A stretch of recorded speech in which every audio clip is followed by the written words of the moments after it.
Yamaha has officially entered a new chapter in MotoGP with the introduction of its V4-powered YZR-M1, representing the most significant technical transformation in the company's racing legacy.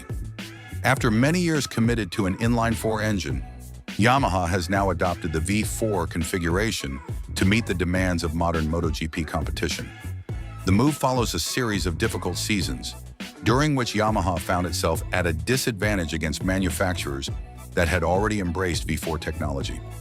Although the inline-four engine was praised for its smooth power delivery and strong cornering ability, today's MotoGP environment demands sharper acceleration, stronger braking performance, and a higher ceiling for overall performance. Yamaha Motor Racing President Takahiro Sumi explained that the new V4 engine provides greater stability during braking, giving riders more confidence and control when attacking corners at high speed. Equally important, the V4 layout unlocks stronger acceleration, allowing riders to push harder on corner exits, an area where Yamaha had been falling behind its rivals. With the V4 being more compact than the inline-four, Yamaha was forced to redesign the internal architecture of the YZR-M1.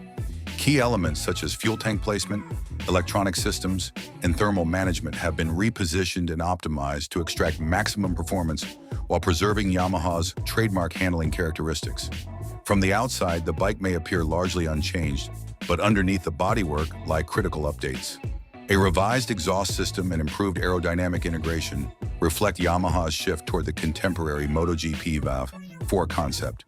The V4-powered YZR-M1 is scheduled to make its first on-track appearance during official MotoGP testing at Sepang, Malaysia. Yamaha has stated that the early stages of the 2026 season will be dedicated to gathering data, refining engine behavior, and improving consistency across full race distances. This initiative goes far beyond short-term results. Yamaha has confirmed that the V4 engine will serve as the core platform for the 2027 MotoGP regulations, when engine displacement will drop from 1,000 cubic centimeters to 850 cubic centimeters. The work being done now is intended to secure long-term competitiveness. Fabio Quartararo has described the V4 project as a major leap forward and a renewed source of motivation for the team. While it is still too early to fully assess its ultimate performance, Yamaha believes this bold shift finally gives them the flexibility needed to challenge at the front once again. The real question now isn't whether Yamaha needed this change, but how fast the V4-powered YZR-M1 can carry Yamaha back to the top of MotoGP. Yamaha has officially entered a new chapter in MotoGP